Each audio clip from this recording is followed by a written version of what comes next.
Is Toronto's concert scene cursed? Music fans in Toronto have been victim of horror stories attending some festivals where we've seen outright chaos and mismanagement by organizers. More recently, at Toronto's Kingston Music Festival that took place at Downsview Park, broken down fences, people fainting in the crowd, and the storming of the backstage and VIP section have people shaking their heads. The same weekend, Cultureland, that featured headliners Burna Boy and Jhené Aiko, was also a hot mess to the point where organizers literally switched up the location for day 2 of the festival, and Jhené didn't even show up. On top of all of that, how many concerts have either been canceled or postponed in Toronto? We're gonna talk about it. Hey, it's your boy Brandon Gomez, and before we go any further, I need you to do a few things, like subscribing to this channel, tap that notification bell, smash the like button, and share this video.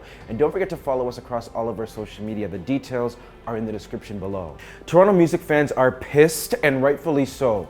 Festival promoters have promoted star-studded lineups, and fans have paid big money only to have a disastrous experience. This past weekend in Toronto is being compared to the embarrassing and notorious Fire Festival.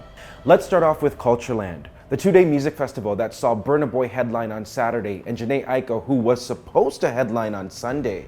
From jump, fans say the experience was lackluster, poorly organized, and just late. Check this out. At 6:23 p.m., like over 4 hours later. So please take in how people must have felt at that moment. Like, just awful. Oh, and another thing, they were still doing voice check and rehearsals. Like, aren't you supposed to be doing that before the event? Now, while Burna Boy did perform his set, for those that paid hundreds of dollars for a VIP section, well, they were out of luck as attendees stormed the gate and took over the section. Fortunately, at least there was a concert on day 1, because day 2 of Cultureland was an utter disaster. As thousands of people were flocking to Markham Fairgrounds to see headliner Jhené Aiko, the festival ended up putting up this message to fans saying, due to unforeseen circumstances, they are moving the location of the festival. The venue ended up changing to Ajax Downs, leaving people to find transportation to another location. And on top of all of that mess, Jhené Aiko didn't even attend the festival. And she wasn't the only one. Cultureland organizers had the nerve to release this statement saying that other big artists like Fireboy would not be attending either. However, they did release an apology in their statement. Now, we attempted to reach out to the organizers of Cultureland for comment about refunds for fans, but of course, their phones went straight to voicemail. Over on the other side of Toronto at Downsview Park, the situation wasn't any better at the Kingston Music Festival.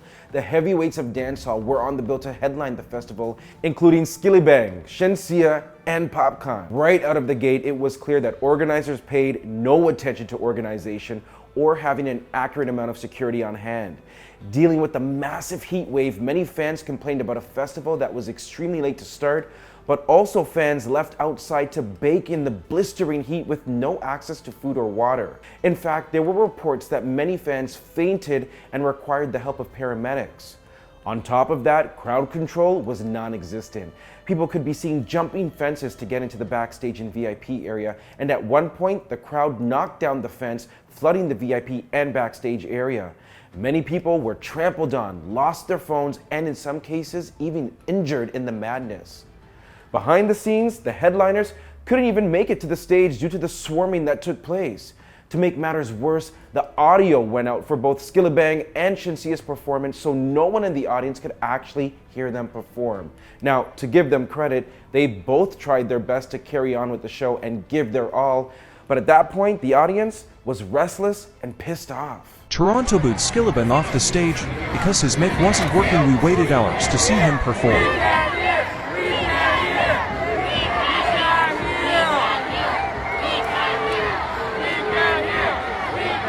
By the time Popcorn took the stage, he cussed out the promoters of the event and even called on them to give people a refund. You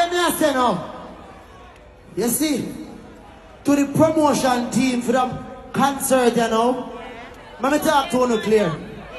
A lot of my fans vexed and angry because the promotion. So you know, you see when you book superstar band show, make sure you fix everything. Right?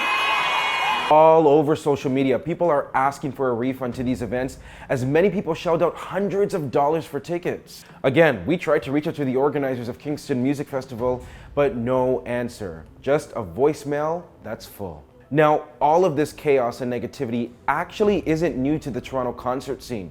For many fans in the city, there is a feeling that Toronto might actually be cursed when it comes to concerts. Most recently, the OVO Fest Young Money reunion concert was postponed from Carabana weekend due to Drake testing positive for COVID. The Weeknd also recently had the kickoff to his world tour at the Rogers Centre in Toronto canceled due to the embarrassing national Rogers Network outage. Superstar Shawn Mendes also canceled his Toronto shows at Scotiabank Arena in July due to him needing to focus on his mental health. Then there was the New Kids on the Block reunion tour show in Toronto that was also canceled at the Scotiabank Arena in July. And even Justin Bieber had to cancel his 2 Toronto shows back in June too. In my point of view, this is just embarrassing for our city.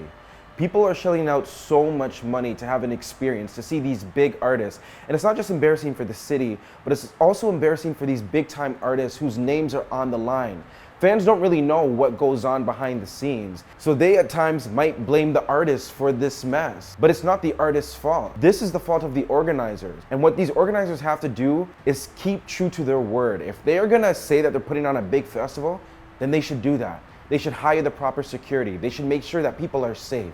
They should make sure that people can be hydrated. They should make sure that the festival starts on time. They should make sure that they're holding true to their word. Because if not, people are just gonna keep their money in their pockets and spend it elsewhere. And at this point, they probably should. Run the people back their money, just like Popcorn said. Kingston Festival, you know, lucky people that money, yeah.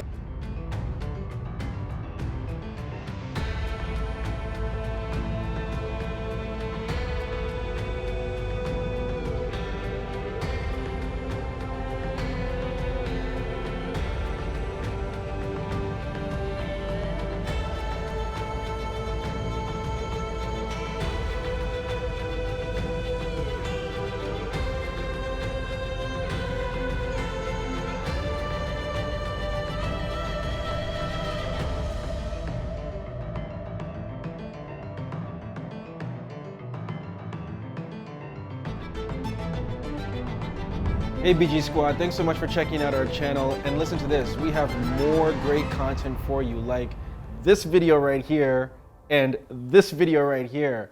By the way, don't forget to subscribe to this channel right now and tap that notification bell.